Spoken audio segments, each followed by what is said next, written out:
let's talk about Ryan Garcia, Lupe Valencia, Golden Boy side. Excuse me, Golden Boy.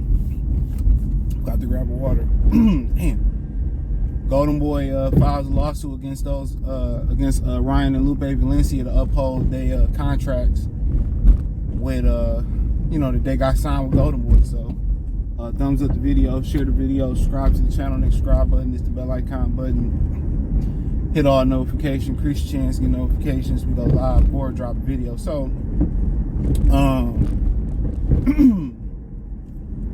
I mean, I remember when they ripped that contract up and Canelo helped him get a new contract with Golden Boy for better pay. He was like, it was the biggest and the best contract in boxing or something like that. He was saying, I'm paraphrasing. And, I heard Canelo, kind of helped make that push for him to get a bigger contract. Then he bit the hand that fed him and Canelo Alvarez. Now, if y'all don't understand how this works, Lupe Valencia is Ryan Garcia's Al Heyman. So Oscar De La Hoya can't say, well, I want to go out there and make this fight versus Juno Johnson. Okay, he could say, well, Ryan can say, yeah, I don't mind fighting Juno Johnson for the Get Back title of the world, the Reggie Get Back title of the world. Yeah, we could do it. But then what comes into play is, well, if Lupe Valencia say, oh no, I don't like Get Back Johnson for the Reggie belt, or we need a couple more million, or we need this to fight Get Back Johnson for the Reggie belt, then it don't happen.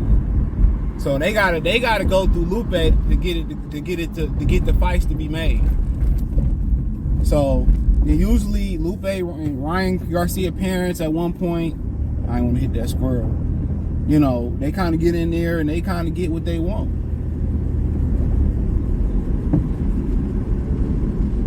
They kind of get what they want.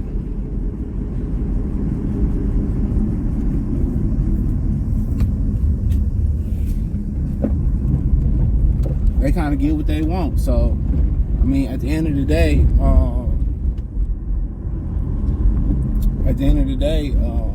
so that's the problem. And most people are speculating. I'm saying speculate, rumor. I can't even say reportedly. Most people speculating that Ryan Garcia trying to jump ship over to Al Heyman and PBC, and I'm assuming, because I wasn't on social media much yesterday, that they trying to get out there and get over there and get the Rolly fight. So, but at the end of the day,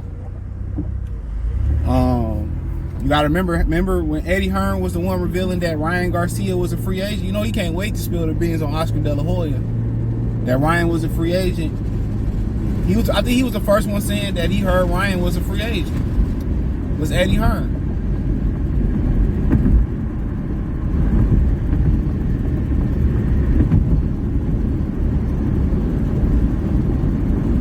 So, yeah, Eddie Hearn was the first one saying that. And apparently, he probably is a free agent, but Golden Boy got the right to match any offer. So if they not going to file in the proper paperwork, see, in boxing, you ain't really never free unless an outfit flat out release you. We seen Top Rank flat out release Elvis Rodriguez after he lost to Kenneth Sims. He went to PBC. I believe, they released or some of these guys' contract ran out when they didn't get the options. I don't know which one it was. Carlos Adames when he lost to Patrick Teixeira. Because the rumor was Bud was supposed to fight Patrick Teixeira. Remember that? Was supposed to fight Carlos Adames if he had beat Patrick Teixeira, which in hindsight would have been a really tough fight.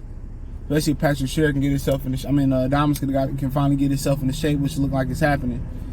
Nunino Donaire, they dropped him. That's how he ended up at PBC. So, I mean, we had a couple things kind of cooking over there, but, I mean, the boxing business is dirty.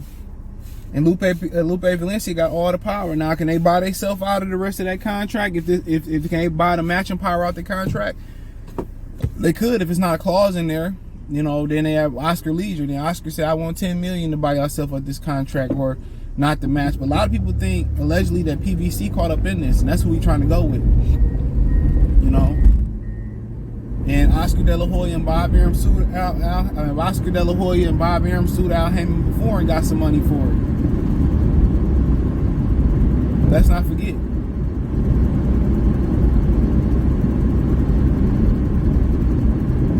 Let's not forget it.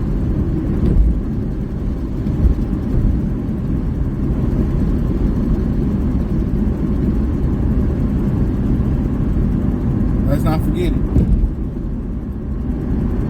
So, I mean, I just know how, just hearing the rumors about how Lupe Valencia worked, I just know what it is. So, I know that, it's him. You got to get through him to get Ryan to do something. I think Ryan parents have a lot to do with that, too. You got to get through Ryan parents for, too, as well. I don't know if they that hands-on anymore, but it's more drama. But we forgot about a month ago that Eddie Hearn was saying this. And then don't forget, Eddie Hearn plugged in with the Zone. And then in addition to being plugged in with the Zone, he hate Oscar. So I think Eddie Hearn was the first one that said this, even before you heard something like this. So, I mean, if anybody understands the contract that Ryan signed, his advisor, Lupe Valencia, know exactly what's going on. So, like I said, De La Hoya had one job to do. If he didn't do shit else, it was to keep Canelo Alvarez happy. Then he had one more job to do. After that was to make sure Ryan Garcia was happy. He couldn't do that. It's one thing when you hear the rumors about him not, wanting to promote black fighters like James the Beast Wilson.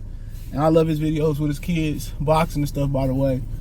And not wanting to promote black fighters and all that. And it's another thing when you start having your own people like Oscar and Canelo Alvarez and Ryan Garcia not wanting to do business with you. With these contracts that boxing got, they not clear. I'll say that again, they not clear.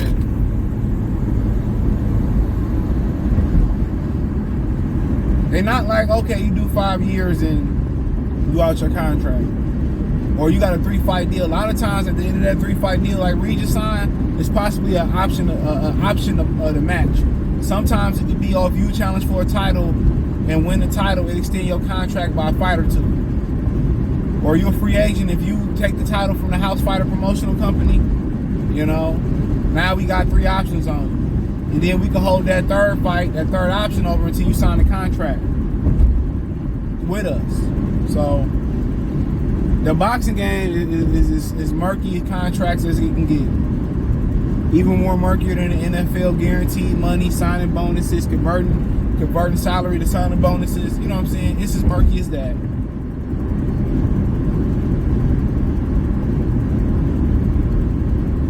It's as murky as that.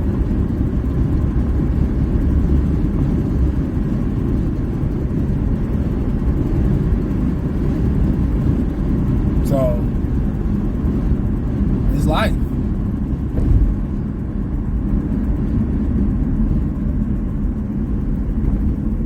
It's as murky as that shit, dude. So, I mean, it is what it is for Ryan Garcia.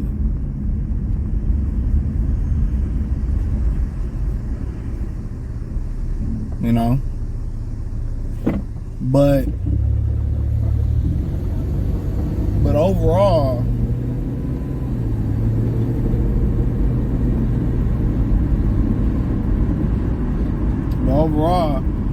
they can tie this shit up in court. If this ain't clear and precise, they can hold this up in court. So it's probably best to try to settle out a cash settlement now. But if you ain't got to pay out the cash, you ain't got to pay it out. And then also, don't forget, if he is really going for Rolly, like most people assume he is, or Harry Davies got to get some money to step aside. But then they saying Rolly and Ryan Garcia ain't for the, might not be for the title. That's what Harry Davies saying. But then again, you talk about a possible rematch. See how Oscar De La Hoya did business with Ryan Garcia, and now, with Al Heyman. Oscar, Ryan, and Al did business, and now it look like Al Heyman trying to steal his bitch. You know what I'm saying? Steal his fighter. Now it's kind of looking like that.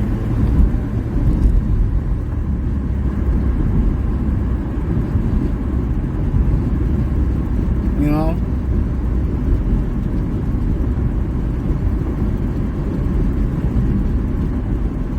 So that's why a lot of people don't, you know, when you do business with Al, you know, or another promotional outfit, they might try to steal your fighter. You know? And then you would think, after all that, the stipulations that Al put on Ryan Garcia and shit, you really want to work with them? But then again, guess what? What Conor McGregor say when Khabib spit on that nigga and beat his whole team ass? It's just business. That's what he said. It's just business.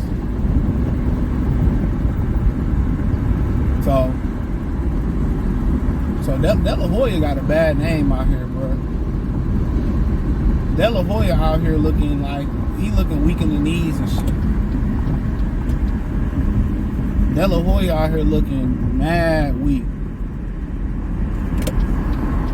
He can't even keep his aces happy. And I guess it was a lot more to that than what people were saying with him not showing up and supporting Oscar De La Hoya Ryan after the fight.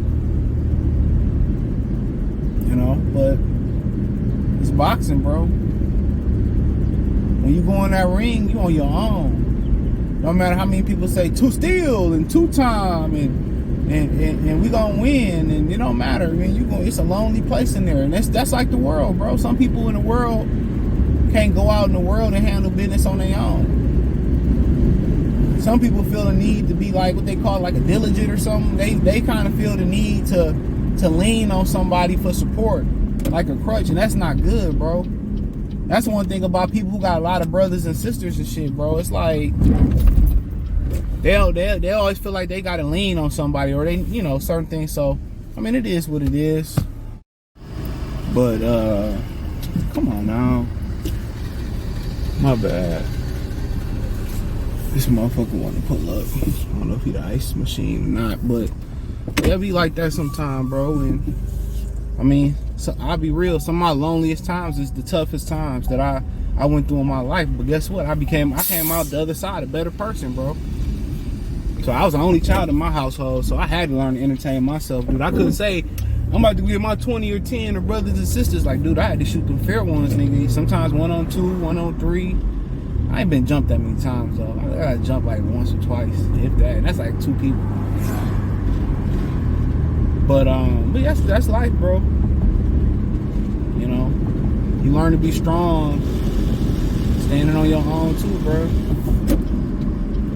When you feel like you need a group or a pack of people, I feel, you know, it makes people fetal. That's my opinion. But hey, let me know what you girls and guys think.